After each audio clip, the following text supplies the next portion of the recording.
It's for some reason it does that every time. It be set up, but yeah, I tell you, phones and live streaming, don't take it for granted. You gonna miss them. Hello, good night. Let's fix that. Y'all see me? I like do that for y'all real quick. Make sure that's right for y'all. Y'all can see me pretty good. It's slowly twisting though. I don't know why. I don't know why. I kind of like that. It'd be like my own camera twist moment. Let me see something real quick. Yes, we are live. I don't know why. We are live. Okay. Since it's twisting, I'm looking at it. Y'all can't see much anyway still, but look a little weird, but it's okay. College is changing fast. Very fast. So while we do that, let's go ahead and do we need this disclaimer right now? Let's see. I don't think so. Not right now.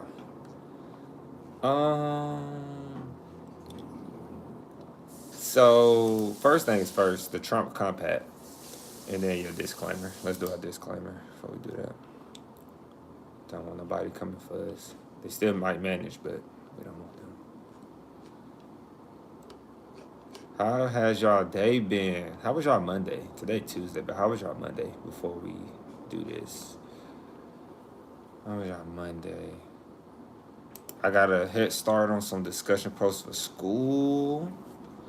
Hopefully they were pretty good. They have to reply. You were sure about to come after me. See, it's the ones like you, G, that made me have to be on my P's and Q's. Ones like you. It's always ones like you. And we got that horn going crazy in the parking garage right now. Iconic. All right. Disclaimer, the videos presented here are for informational purposes only, and therefore, if you are to choose to attend the institution, please do your own research and consult with a specialist at the institution you are interested in. I am not a financial aid specialist, academic advisor, or representing any institution on this current live stream or many in the future. Speaking on behalf of creator, Henry is only speaking from his experience. Okay? And we pulling from what people write about, which is even better, right? All right, so Trump's compact. This is by the U.S. News. I promise you it's like U.S. News and World. Let me see right quick. U.S. News and World Report. Yes. Y'all probably can see that on my lenses. Opening up my emails. So Trump, we're going to talk about Trump compact again. We got more no's by colleges. And what's the other one? And then somebody wrote an article on LinkedIn that caught my attention as well. And so, yeah. Yeah, so let's go. Because, we only got like 45 minutes-ish. So let's make it count. So Trump's compact is bad for colleges and bad for America. This was written by Ted Mitchell, a contributor. They wrote this October 20th, yesterday, and posted at 12:31 p.m. In a democracy, the government can't dictate the rule book for higher education. A college that says yes. Yes, is it college? What you talking about, G? Keep going, G. It says, all right, at the beginning of it, it says, imagine if a Democratic president pressured universities to adopt the White House education agenda, including transforming or abolishing any part of their institutions that might belittle liberal ideas. Imagine if that president also threatened that any university that refused these demands could lose access to student loans, grant programs, federal contracts, research funds, and tax benefits. So, interesting so far, right? Oh, says yes to the compact. Oh, okay. Yeah, G Samo says yes to the compact. I wouldn't recommend that college, of course. Which is true, because in the perspective, guys, your college can't really have academic freedom. I know we use it often. It's kind of like a hook in a song. It won't be able to do exactly what your higher education is supposed to do. And so it says, I trust that Americans of all political beliefs would reject such heavy-handed intrusion into higher education. So, too, I got something to say about that right there.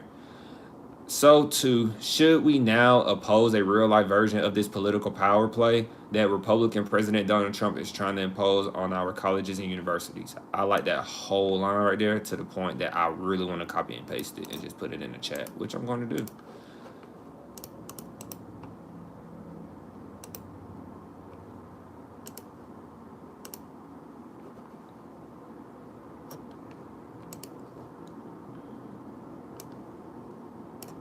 If y'all wonder what I'm doing and you play this back, I'm putting some things in the chat right now.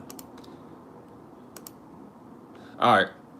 So I trust that Americans all pleased with such heavy-handed intrusion. So let's be clear. Politics has always been in higher education. Since I've been aware of going to graduate school and growing up in life, politics has been in higher education. The fact that they always make it seem like Donald Trump is intruding on higher education kind of is interesting to me, because it's been going on. I think he's just making it more known and putting more punishment on colleges and universities, taking a bit overboard, making them do certain things. But politics has always been in higher education, and they always try to make it seem like it's been one-sided. And so G said, I think from a long-term perspective, colleges that say yes are far too flexible for comfort. Okay. And then it says right here, I had posted part of this article we're reading from World News. Is it World US News and World? I'm not really the biggest remembering things with them. US News and World Report. They also said, so too, should we now oppose a real life version of this political power play that Republican President Donald Trump is trying to impose on our colleges and universities? Power plays have been played. G said colleges should eat better. He's been far more heavy-handed than it has usually been. He is being far heavy-handed for sure, G. But I think they should really exemplify the whole thing a little bit, because once again, we've got to put context on things. Like, not saying UG, I'm just saying the general, right? Having a conversation. Colleges don't get state funds no more. Why? It's like, why do colleges not get state funds no more, or as much support from state funds? That needs a call, an answer, because if we got more state funds, hypothetically, we can get better tuition prices for students. And then G said, while some of the stuff he shouldn't be doing, but sadly, a lot of things he is doing is in the purview just previous administrations just usually let colleges do their thing. Okay. Interesting. And then they say it's a power play. Let's keep going. On October 1st, the Trump administration announced a so-called compact for academic excellence, right, in higher education, which we all know about. I think if anybody's in college or going to college, you should know about this. And if you don't care, you don't have to care. But in most cases, I haven't heard any schools saying yes to this compact. Most schools have been saying no. So as of Monday morning, according to this, I think I would call this an opinion, unless they start putting some facts in there. We got some facts in here, but I would say in between. But it says, as of Monday morning, at least 6 have turned it down. The message, MIT, pretty much, Brown University, Dartmouth College, and University of South Carolina, USC, the University of Pennsylvania, the University of Virginia. Meanwhile, the president is now urging all U.S. colleges and universities to get on board. If all colleges say no, what would they do next? And then G said both of which are good things for society at large. Yes. I wonder what they're going to do, because it's going to lead to our next conversation about an article by a person that I do like when they write. I do like when they bring their perspective. Preston Cooper. Dr. Preston Cooper. I didn't even know he had doctorates, but he wrote an article that's going to kind of translate into this. But the organization I led, the American Council on Education, guys, which is ACE, compromises nearly 1,600 colleges, universities, and education associations. Last Friday, we joined with more than 30 other higher education associations in opposing the proposal and urging the administration to withdraw it.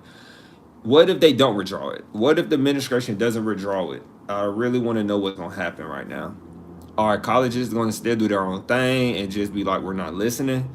And what would that lead to, G? What would that be called or considered if colleges said, if most colleges pretty much was like, if 80% of colleges said we're not doing it and 20% said we'll do it, what does that lead to? And then G said, you said something else before that. G said he funding colleges get from the federal government is either financial aid so that impoverished students can get a subsidized college education and research funding.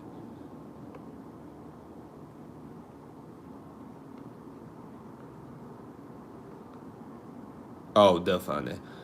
The funding colleges get from the federal government is either financial aid so that impoverished students can get a subsidized college education and research funding. Yeah, federal. So, do you think he will hang that over their head? Like, all right, if y'all don't want to agree to my compact, I'm going to take y'all financial aid. So now your students who want to go to school with their financial aid can't access financial aid to all the schools that said no. Do you think he'll do that? He'll dangle that? And so that's an interesting sight, right? Oh, he falls flat if he can't get most schools to agree. What about my question, G, about you think he will withhold their financial aid? Like colleges can't access financial aid? And then goes back to that Obama interview. I'm almost done with it. I have not finished it just yet. And I did watch that video you recommended too, G. I watched that video. Might have to watch it again, but I definitely watched it. I definitely watched it. Because I was between that video and I was between the Obama video. And Obama emphasized that he didn't say endowments. I have not heard him say like endowments, but definitely mentioned that schools should stand up. He didn't say directly schools. He was saying like everyone should stand up.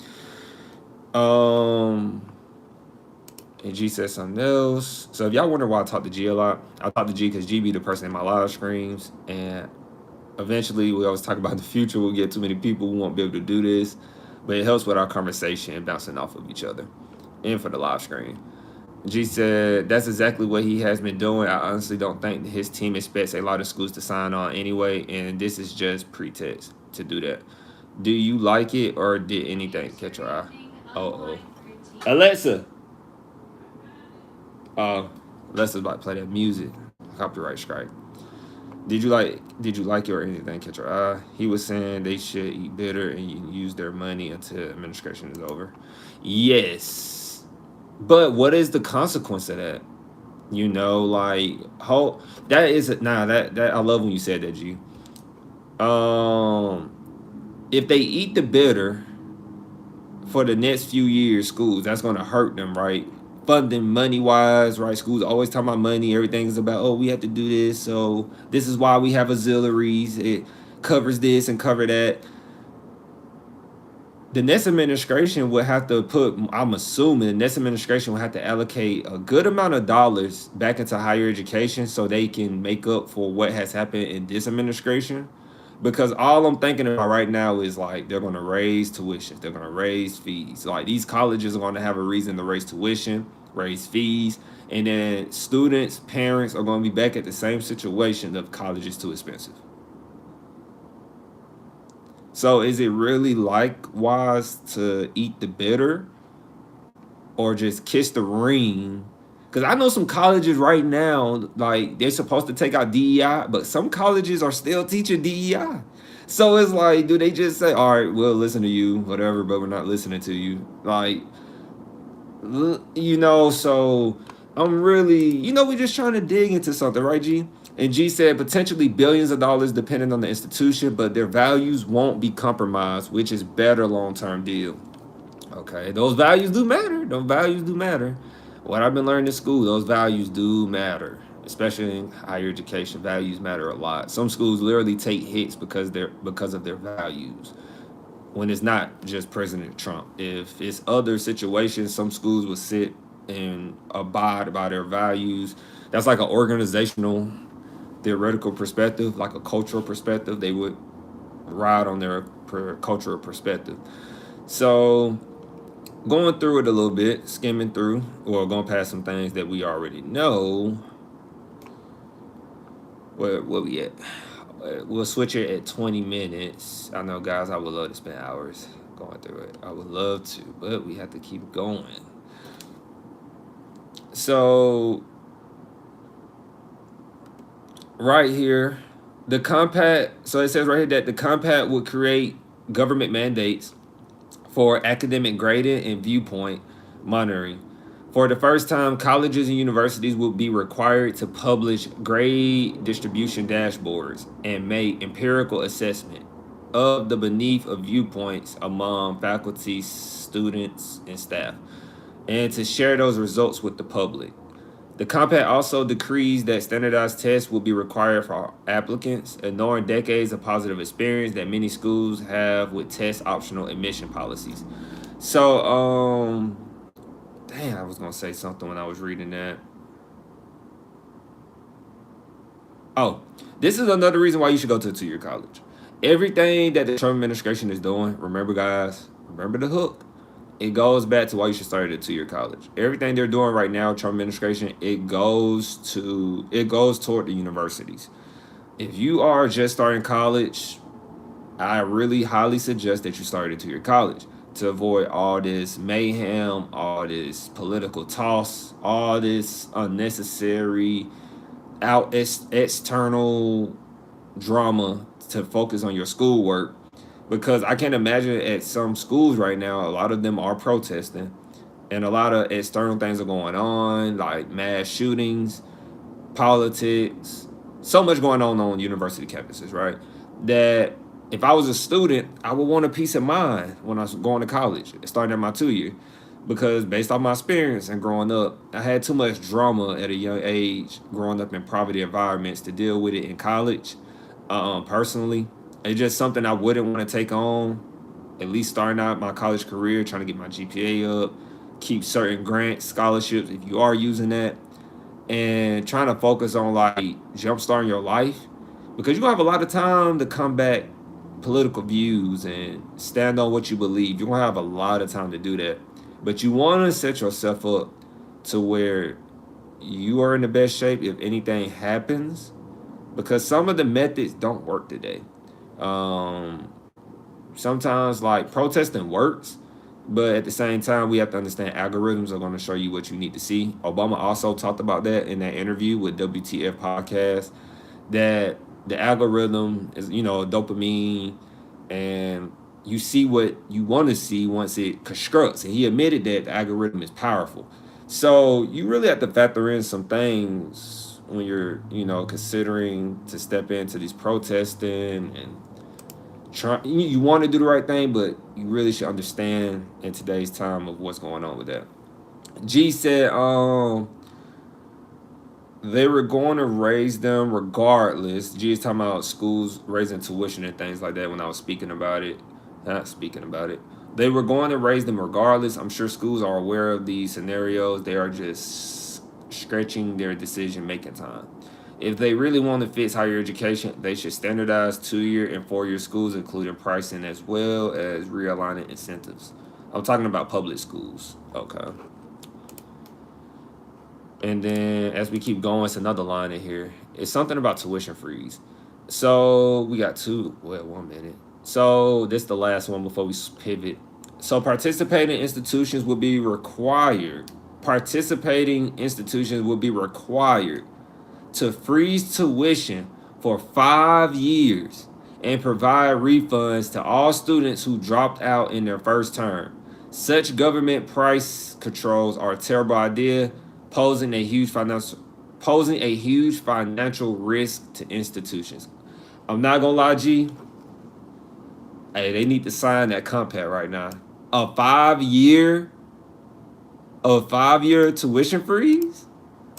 I don't know, G.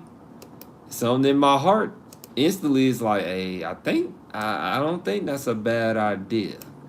I don't think that's a bad idea right there. At all that is not a bad idea. They should be doing that. Hey, do that 5 year tuition freeze. Do that. I want that one. I want that one. Posing a huge financial risk. Institutions. Hold on.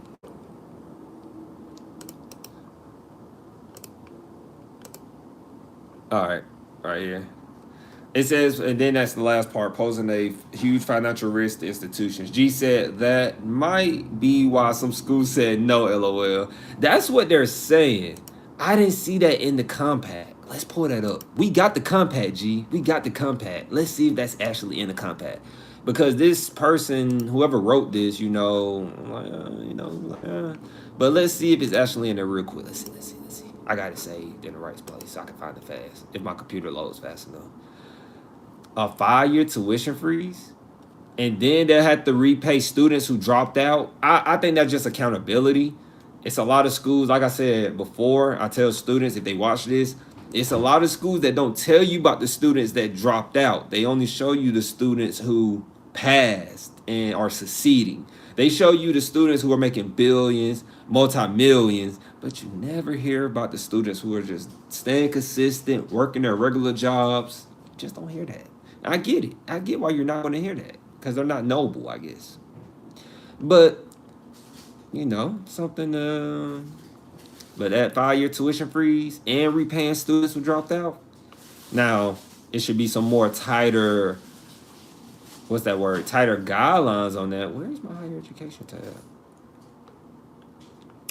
Oh, there you go. They definitely ain't giving refunds. Nah, they ain't giving them refunds. They was like, refund? You want us to refund students who dropped out? No. They're like, no. They're like, how we gonna figure out who dropped out and why they dropped out? They're like, that's just too much work. Let me see, tuition freeze. Let me see. So I'm looking at the compact. Oh. All right, here it go right here. It is in here.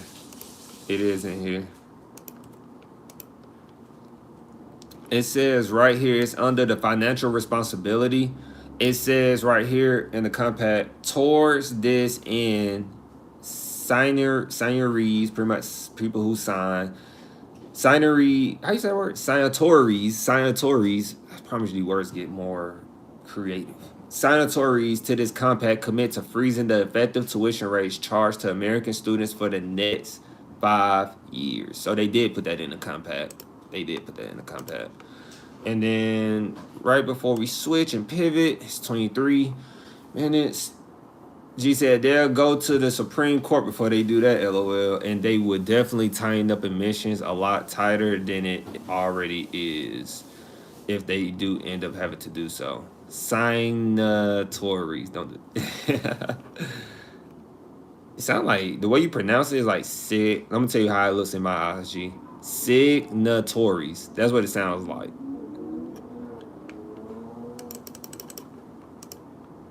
And then, what's that next one? Overall, that's it. Signatories. Oh, okay. Signatories. I like signatories better, but I guess we could do signatories. I guess we could do that. I appreciate that. Because my wordplay be off a little bit. So overall, guys, I don't know. You already know I'm a big advocate on colleges, especially universities, doing tuition freezes because they charge so much right now. But I do know, like, on the flip side of it, the way I would say that, on the flip side, you still could be expecting a high tuition increase and fees in the future for future students. I think a lot of schools would be hurt by that, closing down. But let's go to the next one because I don't want to go down that rabbit hole again. So right here, no, that's not it. As I said before, I found this article on LinkedIn. somebody posted it. Of course, I don't say their names. They don't need to get no, you know. So this person posted that they're talking about quotation, the decline in enrollment in higher education is a hot topic. So I've been talking about universities, their enrollment numbers are going down. But this person said in a concise way that top tier universities or colleges, Ivies, I guess, their enrollments are going up while lower tier schools are going down. Now, that's what I don't like a little bit, because that brings in the bias about colleges not providing the best education. Some schools don't provide the best education. But I went to community college. I went to a typical 4-year state college. And then I went to a pretty known university for grad school.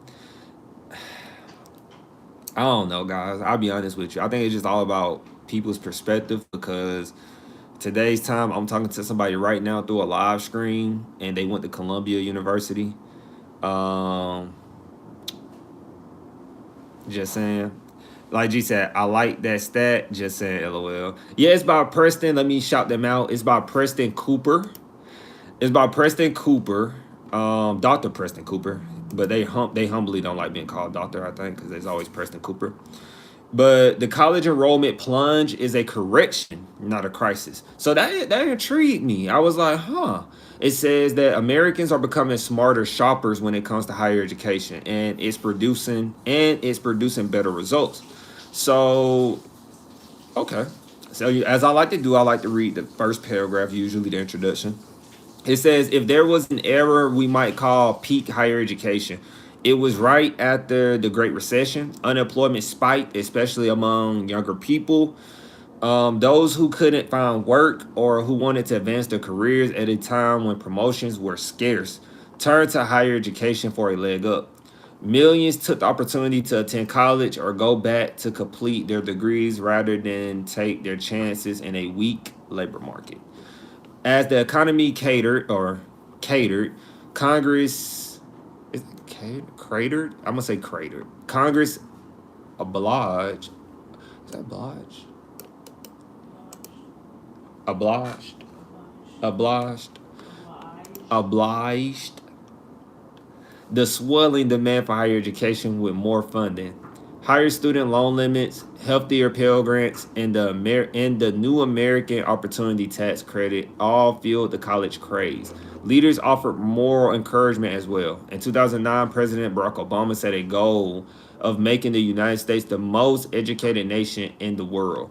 And who can forget Michelle Obama's infamous "You should go to college" rap video? I did not know about this. Should I play that? I don't know if I should play that. I did not know about Michelle Obama's "You should go to college" rap video. I didn't know about that. But you should go to college. Let's see what G said, y'all. So G has said, but it's really just more students applying. Oh, that's all G said? I'm surprised. Oh, that's all G said. Interesting. So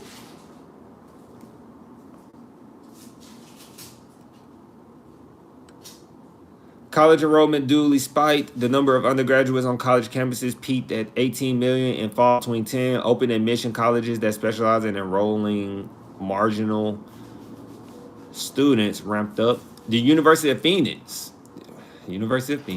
always comes up. The University of Phoenix, the nation's most famous online mega college, enrolled a third of a million students in the fall of 2010. The federal government's proximate goal of increasing college enrollment was a smashing success. But in retrospect, the era of peak higher ed looks like a mixed bag.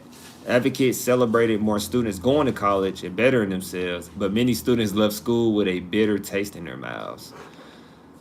Many of the marginal students never finished college at all. In 2008, the 6-year completion rate at University of Phoenix paused. Students went to the University of Phoenix. Come on, man. So it's a for-profit institution. We just talked about this. Like, it's funny, University of Phoenix always comes up. Like, I know I always got my name, I always got their name in my mouth, but come on, you went to the University of Phoenix. Like, come on now, you went to a for-profit university. Like, did you really expect to have? Come on, they don't even care about. The University of Phoenix does not even care about enrollment numbers or nothing. They just care about They literally might just care about dollar signs, but factor in the enrollment numbers because that will equal the dollar signs. And so it said it was about mere 9% at that time for the completion rate, a mere 9%. Barely one-fifth of students who attended community college finished their programs. Barely one-fifth of students who attended community college finished their programs, which is why we see it now. A lot of community colleges and schools are now forcing students to do student success because they don't know how to keep students in their colleges. I'm not saying I have an answer to that, but I really think I'm gonna be honest with you. I think colleges are outdated a little bit.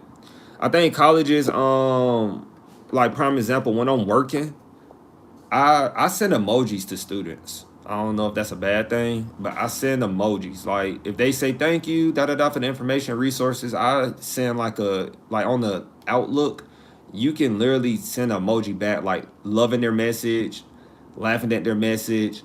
Like I always say in higher education, I don't feel like professionals are meeting students where they're at, and students, of course, are not meeting us where we're at.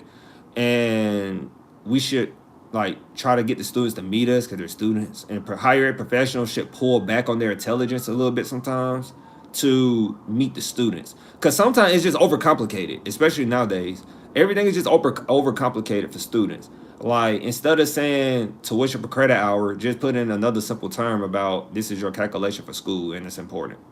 And so, like learning how to downgrade the lingo a little bit because that's what I try to do when I'm talking on this. Like I try to evade away from big institution higher education words because I do want high school students and parents to understand what I'm talking about. They can't understand what I'm talking about if I'm putting in a whole nother language that took me time to understand. So G said, well, I'm sure you see more and more community college high school partnerships. Yeah, I really want to see more community college and university partnerships too, because it is. And G said because it is. And then G said, I love how you use emojis so modern. Right. Like you just gotta use the emojis. Like I was wondering because Georgia Tech, shout out to them. I got that from them. They use the emojis. They use the emojis as co-workers. But I was like, yo, it's like a big deal right now. Like college students don't, not college students, but students coming into college, they don't read. And so you gotta really like make things shorter. You gotta like, I know that's like, I don't know, it's kind of bad. And I can't even say that's been a thing. I used to read my emails in college. I can't speak for now. But yeah, I use them emojis though. I will use them emojis. I will, yeah, yeah. And I relate to the students. Like, I'd be like, hey, what's going on? Hey, what we looking like? And they be like, laughing and stuff. They thinking I'm asking them like, we have to go take this to the. So you just gotta talk to them first, and then if it's like they really are just going downhill, then you give them the serious talk. It's funny they never teach. Not even gonna do that to the higher ed professionals, but they should come tune in because we all need a conversation. So as we keep going, new college graduates found themselves employed in lower wages. Going back to the 2008 scenario, let's speed this up a little bit. So my favorite thing to talk about: student loans compounded the resentment. Colleges gleefully encourage. And Kodak Black always say gleeful. So colleges gleefully encourage their students to take on debt. That is true. Colleges gleefully encourage their students to take on debt, promising that the benefits of college education will allow borrowers to repay with ease.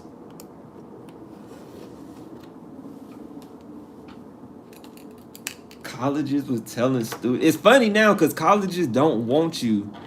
They don't. I promise you, colleges. That's like a last resort now. At least the ones I work. At least the one I work at. It's like a last resort to tell a student to pull out student loans. It's like really bad if you tell them to like, hey, you should pull out student. I'm gonna be honest with you. I don't recommend students. I don't recommend it. Go to work. Come back later. Don't do it. It's not, no, don't do it. And remember, the Trump administration is trying to sell off parts of the student loan debt to, I think it was SoFi Bank. G, did you hear about that, G? Trump administration is trying to sell off student loans, parts of the student loans to SoFi Bank, if I'm not mistaken. And if SoFi Bank get their hands on that, your interest rates, I'm assuming, your interest rates are going to be terrible. Terrible. And so please pay your student loans off if you have them. And then G said, I understand there is terminology, but rather than running the risk of oversimplifying things, higher ed should do a better job at defining things and being clear about those definitions. For sure, G. For sure. And then a board I was on did something of some sorts for Columbia. Yeah, I recommend against student loans as well. Yeah, if you need to get student loans to go to school, I guess depends on your school. But at the same time, we just don't think you should do it, guys. College is not going nowhere. The only thing is going somewhere is your age. If that bothers you, you want to get done fast enough, be my guest. But there's no race. Like I tell students now, I think higher ed professionals, which is a downfall, higher ed professionals should be aware of economic factors. They don't have to be economic wizards, but they should be aware of economic factors. Like right now, the job market is terrible. So I'm telling students right now, like, look, or prospective students, that you should not be rushing to graduate right now. You could take your classes, like finish on time, but don't rush to graduate. The job market is terrible right now. So you hurry up and graduate and you can't get a job, you're going to be looking crazy. So, but you do want to, it's like like finish before 26, because, insurance and stuff goes away when you turn 26 for some people. And for me, I lost my insurance at 18 when I first graduated high school. So, students have to be mindful. Privatizing loans, real quick before we keep going back to the article, G said privatizing loans, what's that? What's that, G? SPART. That's a word, SPART. Privatizing loans are are part. I think he meant to say are part. Privatizing loans are part of his plan to deconstruct the education department. Yes. That's what I thought too when I first seen it. That's what I first thought. Yeah, it is part of, yeah. Yeah, and he verbally did that. Did he verbally say that, G? Or did he really sign something to do that? I know they said he was talking about it. He didn't sign anything, right, to do that, like officially, right? He was just like, it's like verbal. The Trump administration is verbally trying to do that. They didn't really push forward to, yeah, let me know, G. I didn't really dig into that one like I wanted to. Or at least like look into it like we're doing right now. So as we keep going, and we talked about borrowers to repay with ease, but millions of others, especially those who took on debt but didn't finish school, found themselves with unaffordable loan payments. Yes, there are plenty of, they're considering. Okay, yeah. There are plenty of, and when G said they're considering to sell parts of your loans to SoFi Bank. If you don't know what SoFi Bank is, you should look them up. They have stock in the stock market. It's interesting to see them on the stock market with a lot of other banks, guys. So it's gonna be interesting to see if they do sell parts of your student loans to SoFi Bank, how this will end up. Yeah, make you feel better, guys. I don't own no stock in SoFi Bank. I think that's a little, I don't know. They just didn't leave a good taste in my mouth. So I didn't touch them. And so they said loan repayment rates plummeted. We just talking about that essentially. So right here, as we go forward, interesting. Pride go. Is that a word?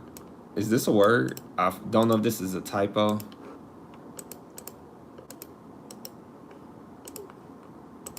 G said you like war but not banks, LOL. I know, right? Weird mind. We all different, right? Is that a word, G?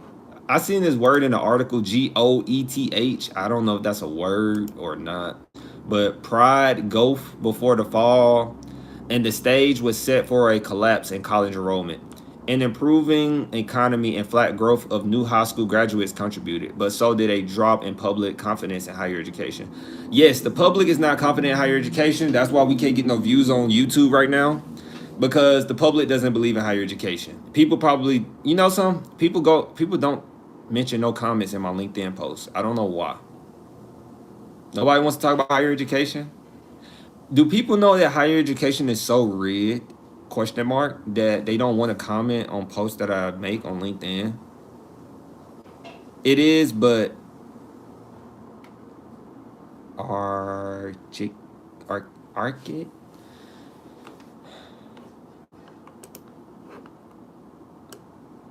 So I wanted to say Arabic, but that's definitely like arcade. So I'm sure there are another context. There may be another context we are missing. Probably so. Probably so. I could give you the whole. Well, that one has a link in it. Can't give you. Well, yes, I can. I could take the link out. Let's see.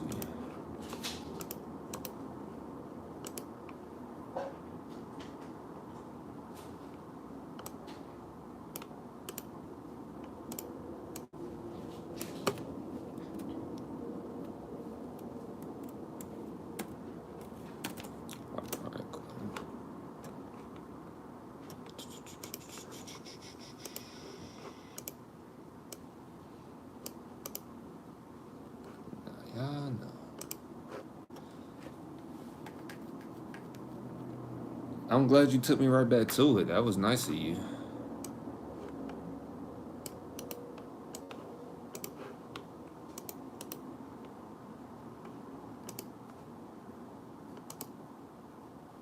All right. So that's why I was reading, G. But yeah, we don't get no like comments. Like, we get impressions on LinkedIn, but we don't get no comments. It's interesting, right? I'm like, is higher education so rigged that people don't want to talk about it? Or is it that people don't want to face the reality of higher education and they're like, I want to focus on my football, basketball, or other college sports and all that good jazz, and I don't want to think about the reality of what's going on in a college? I'm just saying, like and subscribe. I'm just asking, guys. I'm just trying to get to the bottom of this because, humbly speaking, I did get a debt-free degree, and I just want to see other students and parents not suffering from student loan debt because it's not going away. Student loan debt is not going away. Like, asking student loan debt to go away is like asking for, it's like asking for sports to go away. It's not going away. It's not going away. It's going to get either better or worse. So G said, "Oh, LOL, that is a saying." Oh, okay, from the Bible. Oh, pride goeth before destruction, and a haughty spirit before a fall. That's the full verse, more or less. Oh, shout out to G. See, that's why you gotta love a chat. That's why you gotta love a chat, because I would have read that and said, I don't know what that means. I would have read it, but went past it. But right here, it says that enrollment fell steadily from 2010 onward. By fall 2023, there were 3.2 million fewer undergraduates seeking degrees. And guys, this is a free article. So I will post this article in the description so you can read it for yourself if you are a reader, to be like, I don't know what he was talking about during that live stream. I'm going to look at it for myself. You can go look at it. And then 3.2 million fewer undergraduates seeking degrees on college campuses than there were in the throes of the Great Recession. Many defenders of higher education have called this a crisis. But new research I recently published at AEI, Preston Cooper said, new research he recently published at AEI, which is the American Enterprise Institute. Don't quote me on that. I believe that's what it is. I'm going to scroll up. I believe that's what it is. The American Enterprise. I had it wrong. The American Enterprise. And so I recently published at American Enterprise Institute shows that the college enrollment plunge is the opposite of a crisis. In fact, it is an overdue correction. Interesting, right?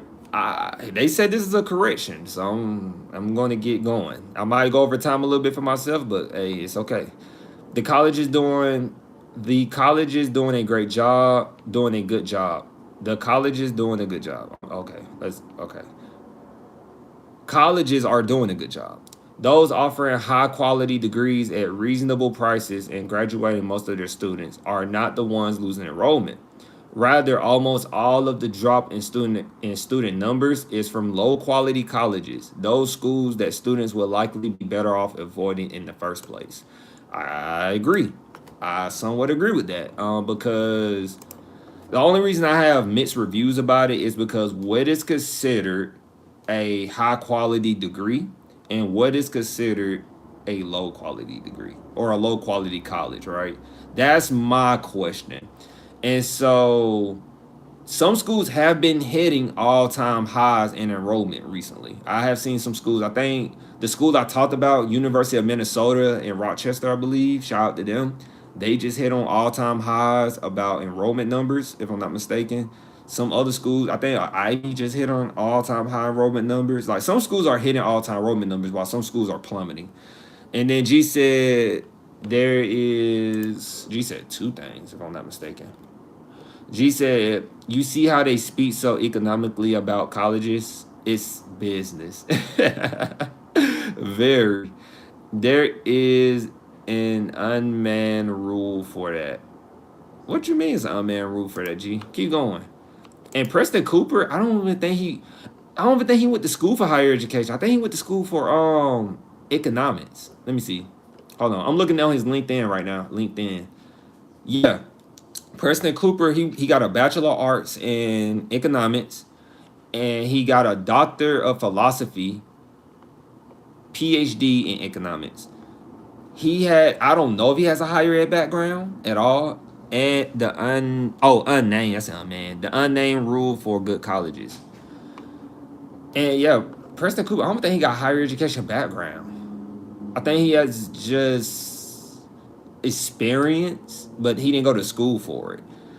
And that can be a problem in itself. So in the higher education community, I'm not saying he doesn't know higher education. I'm just saying higher education community, people prefer you to either work in higher education. I'm not looking, well, let me look at all his experiences before I go back to G with the unnamed rule.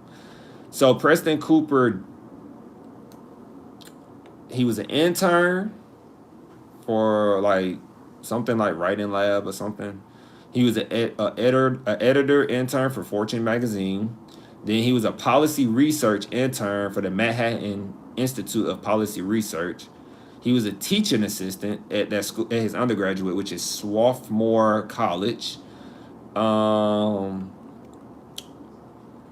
he was a fellow for the Manhattan Institute for Policy Research. He said, "My research agenda focused on economics of higher education." So, yes, he's always been researching higher education, it seems like. And then as we keep going, this is his work experience. Yes, this is work experience. Then he said, "Research analyst, American Enterprise Institute.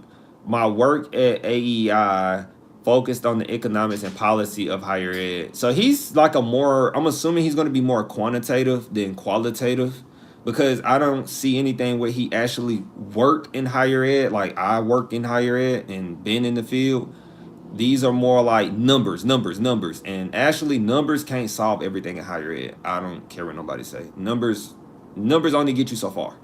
And how do I know that? I use that same strategy in the stock market when I'm researching companies. Your numbers are good, but what are your employees are saying? If your employees are not like, or if you're not retaining your employees, your company is potentially going to fall because your employees are like, "You don't treat me right. The culture here is terrible." It's so many other factors. But I do respect it though if you're coming from an economic perspective, because that makes me want to, appreciate your work and stuff. And so then he got he was a PhD candidate for economics, and then senior fellow for higher education parentheses, and then he said my work focused on economics of higher education. So he's coming from that economics perspective lens. And then same thing, he wrote for Forbes on the contract for 9 years. And then where he talked about on Forbes the economics and policy of higher education. He had like 200 plus posts, received more than 1 million views. Then now he's a senior research fellow for American Enterprise Institute. But like I said, if you don't study higher ed, you're only going to view it from what you read it, and you're not going to bring in other perspectives and what's that word? Other variables. There are going to be other variables in the article when we read it and break it down. So G was going ham in here. So the unnamed rule for good colleges. I don't know what that means. The unnamed rule for colleges. G, I think we're gonna have a moment where we go back and forth. What does that mean? The unnamed rule for good colleges. And then G said the best are usually highly selective and offer 100% financial aid for students under a certain family income. Okay. And then G said Swarthmore is one of these schools. Highly selective and offer 100% financial aid for students under a certain family income. Not in Ivy, but Ivy adjacent. That's all right, adjacent. Yeah, adjacent. Yeah. I actually have a couple of friends who went there. Also, Ivy's would be at the top of that list. Of course, we have people. Of course, Ivy's gonna be up there. Of course. And then G said they are also holistic in their selection of students, which is also important for getting a certain type of student. Well, I'm more or less telling you now, LOL. What is the unnamed? Oh, you just explained it, but I want to hear more about that unnamed rule for we'll stop at an hour. I want to hear more about that unnamed rule that you're talking about. They are highly selective, offer full financial support to students, and are holistic. Okay, so guys, G is talking about that should replay in the comment section if you make it far in this live screen, which is helpful. G is telling us that certain schools give you offer 100% financial aid for students under a certain family income. We talked about that before, because then you tell me Columbia did that for you too, G. I believe that. I know we probably go back and forth with it, but I believe you told me that before. And G said, I learned that from LEDA. What is LEDA for the chat, G? So I can write that down too. You should look them up. I am going to look them up. But what does LEDA means? LEDA. Is it the, let me see. Is it a scholars program, G? Is it the, it's funny, it's literally called LEDA Scholars Program. Is that it? Let me know. And then their logo is like LEDA. That's their logo. And with colors on it. Yes, okay. Never heard of them, but now I have. See? And then I guess I will end it there. It's more to the article, guys. So let's not downgrade this article. It's more to it, but as I said, your boy gotta go read for school. I would love to go through this whole thing. But I do look at things from a different lens. I would say there's nothing wrong with looking at it from an economics perspective, right? But what about the perspective of like you still have to win over the public about going to college, right? Like some people don't care about the economics of a college. Remember, I just said that on the last live stream, I believe. Some people care about the climate of a college. And since the college doesn't care about the climate, I'm not going to the college, right? And that won't show in the economics unless you look into the research of that institution, or you want to look into all colleges, I guess, that accept to do the research on, like, do you care about the climate at this institution or these institutions? So many different lenses, so many different focuses, which is why I talk about this in higher education. And then G said that helps connect diamonds in the rough to places where they can shine bright. What you mean, G? What I'm talking about, or what you talking about, the LEDA? And so I'm going to put that article in the description again by Preston Cooper. And then I will put This one is free too. Why Trump compact is what is it? Why Trump compact is bad for colleges and bad for America. You might have to make an account to read it. I had to make an account, subscribe to them to read it. But if you don't want to read it, I guess you know. But just to see what we were covering, and I'm gonna finish these last 5 minutes with G. You know, shout out to G for coming. Shout out to everybody who popped in. We have 4 views during this live stream, so shout out to everybody. So G said, this helps connect diamonds in the rough places. I read that. And then G said, LEDA LOL. Oh. And then G said, you couldn't get it. Come on now, YouTube. G said, you couldn't get it through your school. Honestly, I didn't know about LEDA. Personally, I didn't even try to get it. So I'm assuming I couldn't get it just because I didn't hear about it. But we do know about it now. I'm going to bookmark it. And I'm going to tell the live stream, y'all should look into the LEDA Scholars Program. You should look and see if they are going to help you get money. I don't know exactly what it does, but Leadership Enterprise for a Diverse America seems very interesting. And then G said, yeah, that sucks, but it's a high schooler program. Oh, it's a high schooler program, even better. So they have a career fellows program for college sophomores. Interesting. So that's very helpful. See, I wish my high schoolers were here to watch this and see this because that is helpful. Didn't know about that. Al, you know about the LEDA? No, you know about it either? I ain't know about it either. So, appreciate that. Look at that. Getting some information that could change lives. See, guys, look. Get these resources, get that extra money, then we're going to get to that debt-free degree. Not to mention you taking that money from your job. That's going to lead to a debt-free degree too. But it's so many. I will be honest, guys. It's a lot of resources out here, but sometimes we just don't know the name to them. And we don't know which one is credible, right? So people like G, did you use the LEDA real quick? Did you use this? You got firsthand experience with this by chance? While G said that they have a career fellows program for college sophomores. I learned a lot of insider information through this program, and their office was in New York City. So I got to hang out with a lot with the people. Helpful, very helpful. So G has firsthand experience. Prime example, guys. How I know it's true? They have a real website up. And that's the power of talking about higher education, bringing in people who know more in certain areas, right? Or just might know more overall, but it's helpful. And it gives you an extra resource, an upper hand if you don't have money to go to school, especially for my middle class students out there, because some middle class students just don't get the financial aid. And then middle class don't get certain things because they middle class. This could be good for a middle class person. On top of that middle class working student can work a job part-time or full-time. And then if you learn the stock market too, like I said, get your financial advisor that can help you guys. I'm giving you the blueprint right now. Like and subscribe. I'm giving you the blueprint right now.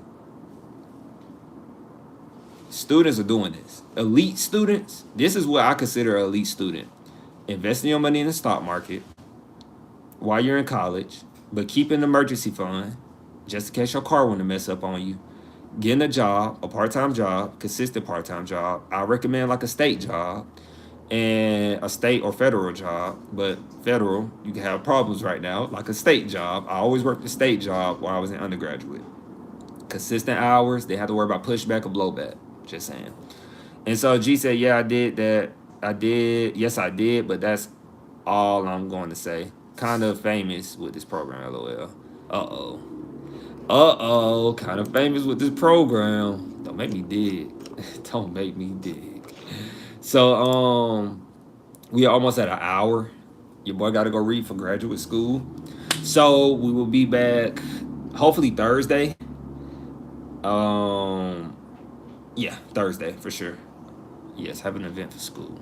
So, Thursday for sure. Hopefully Thursday. And then peace, chicken grease. I appreciate you, G, and everybody who stopped by for the likes and thumbs ups. And remember, guys, it's only going to get better with more time, right? So enjoy your reading if you can. I would try. This be hurting my head. I'm not even going to tell you no story. I'm about to read about all these theories and perspectives. It hurts my head so much. But it helps. It hurts my head, but it helps. So, peace, chicken grease. See everybody Thursday, hopefully. And stay safe and be aware. Don't be scrolling on your phone while walking. It's not good. It's a little hazardous. What happened Friday? What happened Friday, G? Al, what we? Oh, she is you in the kitchen? What we did Friday? We ain't do nothing Friday. Saturday, Friday. I think Friday I was just tired, G. I think I went to bed late and I rolled over into Friday. I think Friday I was just tired. But then Saturday, the weekend was busy with stuff too. But definitely Friday, I think I was just tired. And I said I'll catch it on Tuesday. So, yeah. Just asking about you again before you go. Crazy. Peace, chicken grease. And we out. Gee, crazy. Gee, so I'm just asking about you.